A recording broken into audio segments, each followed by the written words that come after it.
এটা তো হয়রানি করাচ্ছে, এটা তো ঠিক না। আমরা তো রাতে বাসায় সেফ থাকতেছি না, তো এটা কি আমাদের দেশ না, আমাদের মাটি না, এটা কি ওনাদের? আমরা কি জনগণ না? স্টুডেন্ট পরিচয় নিরাপদ না। হ্যাঁ, তারপর হচ্ছে আমরা আইডি কার্ড সেফলি আমরা পরে রাস্তায় নামতে পারতেছি না। ওই দিন সায়েন্স ল্যাবে আমার সামনে থেকে অনেকগুলো ভাইদের ধরে নেওয়া হয়েছে শুধুমাত্র আইডি কার্ডের জন্য। কেন? আমরা এটা তো আমাদের অধিকার, এটা আমাদের পরিচয়। আমরা একজন স্টুডেন্ট, আমাদের আইডি কার্ড আমাদের পরিচয়। আমরা আইডি কার্ড কেন নিতে পারতেছি না? আমরা আইডি কার্ড কেন নিতে পারতেছি না? তারপর আমাদের ফোন চেক করতেছে রাস্তায় বের হলে। আমাদের প্রাইভেসি নাই, এটা তো আমাদের অধিকার। প্রাইভেসি সংবিধান লঙ্ঘন এটা। হ্যাঁ, এটা সংবিধান লঙ্ঘন করা হচ্ছে। এটা কোনো আইনে নাই যে একজন পাবলিকের ফোন চেক করবে। কেন আমাদের ফোন কেন তারা চেক করবে? আমাদের পরিবারের মানুষের চেক করার অধিকার নাই। হ্যাঁ, আমাদেরকে তারা হয়রানি করছে। আমরা আমাদের দেশে স্বাধীনভাবে চলতে পারতেছি না, আমাদের পরাধীন করা হচ্ছে আমাদের দেশে। এটা কোন ধরনের বিচার? আমাদের দেশে আমরা স্বাধীন না। আমরা কেন বিচার চাইতে আসলাম? আমরা আজকে জাস্টিসের জন্য আসছি। আমাদের স্যার, আমাদের নিরপরাধ ভাইদের তারা রিমান্ড করছে। তারপর হচ্ছে আমাদের 6 সমন্বয়ককে তারা ডিবি পুলিশে রাখছে। আচ্ছা, ডিবি পুলিশে তো তাদের হেফাজতে রাখার কোনো অধিকার নাই তাদের। এটা কোন ধরনের অধিকার? কোন আইনে এই অধিকার আছে?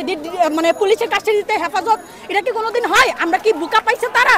মগের মূল্য পাইছে, মানে আহম্মক পাইছে।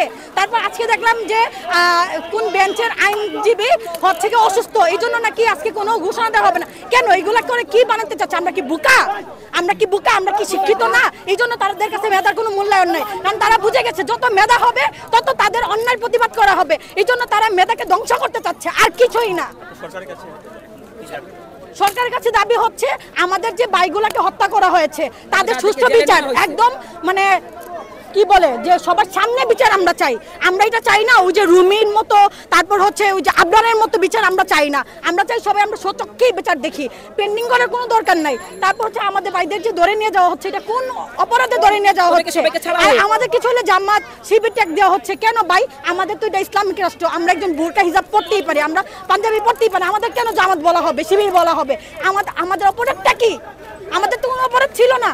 আমাদের কোন অপরাধে আমাদের সাথে এরকম করছে ওনারা? আচ্ছা, আন্টি একটু আপনার কাছে আসি। আপনি আপনার মেয়েকে নিয়ে এখানে আসছেন, কেন আসলেন যদি একটু আমাদেরকে জানাতেন? আসছি মেয়ের সেফটির জন্য। মেয়ের সেফটির জন্য আমি গ্রাম থেকে আসছি। আমি ঢাকা শহরে পশ্চিম বুঝি না, আমার মেয়েকে আমি পড়াচ্ছি, সেই জন্য আমি ঢাকা আসলাম 14 তারিখে। আমি আমার 2 বছরের একটা বাচ্চা রেখে বাসা থেকে বের হয়েছি আমার ভাইদের নেই দেওয়ার জন্য, আমার মেয়ের সেফটির জন্য। আমার মেয়ে তো আমি সেফটি পাচ্ছি না।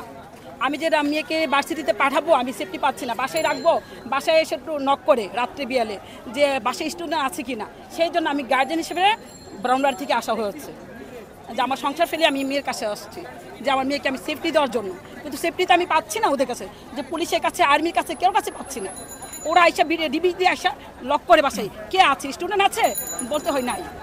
কেন? সাধারণ সব স্টুডেন্ট যাদের, তাদের উদ্দেশ্যে আপনি কিছু বলতে চান? হ্যাঁ, আমি চাই সব ছেলেদেরকে ছাড়াই দেওয়া হোক। সবাইকে মাঠে নামার জন্য আহ্বান করা হোক। সবাইকে মাঠে নামুক এবং সবাই বিচার পাক এবং সবাইকে যারা মেধাবী তো দিয়ে দিয়েছে এবং প্রধানমন্ত্রী যাদেরকে ধরে নিয়েছে সবাইকে ছেড়ে দেয়। প্রধানমন্ত্রীর কাছে এই আবেদন। আমার ছেলেরা যে আবদার করেছে যে 4 জন না 5 জন, আমি এত কিছু বুঝি না, আমি বাংলাতে বলতেছি, এত কিছু আমি বুঝি না, তাদেরকে সেখানে ছড়াই দিলে চলে। যেমন ওবায়দে কাদের যারা কথা বলছে ওদেরকে ছড়াই দুঃখ না শেখাচ্ছে। বলো যে আমি বলি, আমি যেমন মা আমার মেয়ের জন্য আসছি, সবাই সন্তানের জন্য আসুক মাঠে। আসলে সবাই বুঝবে যে মারও সেফটি না। মারা ঘরে অনেকে রান্না করতেছে, কান্না করতেছে, আমার মেয়েটার পাঠাইলাম, আমার ছেলেটা গেল, কথা শুনলো না। সবাই কিন্তু ঘরে কান্নাকাটি করতেছে, নামাজি বিস্তার কান্নাকাটি করতেছে। যেমন আমি এক মা, নামাজ রাত দিন ঘুম নাই, পায়ে হয়েছে, শুধু নামাজ পড়তে হতো। আমার মেয়েটা যে আমি পাঠাই দিচ্ছি, আমার ছেলেটা যে গেছে বাইরে, ছেলেটা কি সেফটি আসবে কিনা? মেয়ের বাসায় আসছি এবং ছেলেটা বলে দিতে হয়েছে, তোমার বলবো আমার বাড়ি ব্রাউনবাড়িয়া। কেন?